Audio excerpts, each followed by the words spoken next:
Hello everyone. Today we will study in this video our history chapter 4 Forest Society and Colonialism. First part, why deforestation means वनों का विनाश क्यों. So let's start. The disappearance of forests is referred to as deforestation. वनों के लुप्त होने को सामान्यतः वन विनाश कहते हैं. Deforestation is not a recent problem. जो वनों का विनाश है ये कोई नई समस्या नहीं है. The process began many countries ago but under colonial rule it became more systematic and extensive. ये प्रक्रिया कई सदियों से चली आ रही है, लेकिन औपनिवेशिक शासन के दौरान इसने कहीं अधिक व्यवस्थित और व्यापक रूप ग्रहण कर लिया. Let us look at some of the cases of deforestation in India. आइए भारत में डिफॉरेस्टेशन या वन विनाश के कुछ कारणों पर गौर करें या स्टडी करें. So first, land to be improved means जमीन की बेहतरी. इन 1600 approximately 1/6 of India's landmass was under cultivation. सन 1600 में हिंदुस्तान के कुल भूभाग के लगभग छठे हिस्से पर खेती होती थी.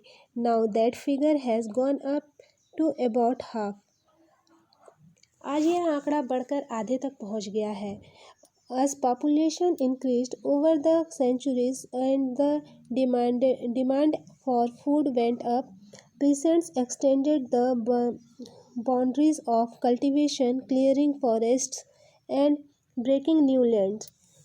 इन सदियों के दौरान जैसे जैसे आबादी बढ़ती गई और खाद्य पदार्थों की मांग में भी वृद्धि हुई, वैसे वैसे किसानों ने भी जंगलों को साफ करके खेती की सीमाओं को बढ़ाया या विस्तार देते गए.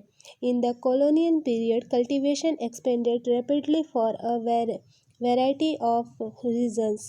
First, the British directly encouraged the production of commercial crop like jute, sugar, wheat and cotton. औपनिवेशिक काल में खेती में तेज़ी से फैलाव आया. इसकी कई वजह थी. पहला, अंग्रेज़ों ने व्यावसायिक फसल जैसे पटसन, गन्ना, गेहूं और कपास के उत्पादन को बहुत ज़्यादा प्रोत्साहित किया. The demand for this crops increased in 19th century Europe where food grains were needed to feed the growing urban population and raw materials were required for industrial production. Means यहाँ बताया जा रहा है कि 19वीं सदी के यूरोप में बढ़ती शहरी आबादी का पेट भरने के लिए खाद्यान्न और औद्योगिक उत्पादन के लिए कच्चे माल की ज़रूरत थी. लिहाजा इन फसलों की मांग में इजाफा हुआ. Second, in the early 19th century, the colonial state thought that forests were unproductive. दूसरी वजह यह थी कि 19वीं सदी की शुरुआत में औपनिवेशिक सरकार ने जंगलों को अनप्रोडक्टिव या अनुत्पादक समझा.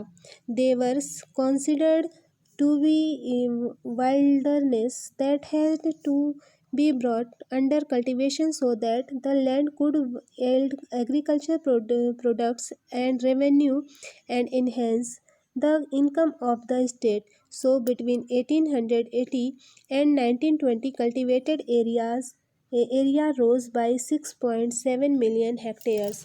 उनके हिसाब से इस व्यर्थ के बियाबान खेती करके उससे राजस्व कृषि उत्पादों को पैदा किया जा सकता था और इस तरह राज्य की आय में बढ़ोतरी की जा सकती थी. और यही वजह थी कि 1880 से 1920 के बीच खेती योग्य जो ज़मीन थी उसके क्षेत्रफल में 6.7 मिलियन हेक्टेयर की बढ़त हुई. We always see the expansion of cultivation as a sign of progress. हम खेती के विस्तार को हम विकास का सूचक मानते हैं. But we should not forget that for land to be brought under the plough, forest have to be cleared. लेकिन हमें यह नहीं भूलना चाहिए कि ज़मीन को जोतने से पहले जंगल की कटाई करनी पड़ती है. सो यहाँ जो आपका जो चैप्टर था वाई डिफॉरेस्टेशन, ये इसका ये भी जो वीडियो है ये फर्स्ट पार्ट है। सेकंड पार्ट हम कल के वीडियो में स्टडी करेंगे।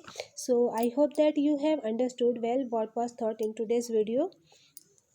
Thank you for watching.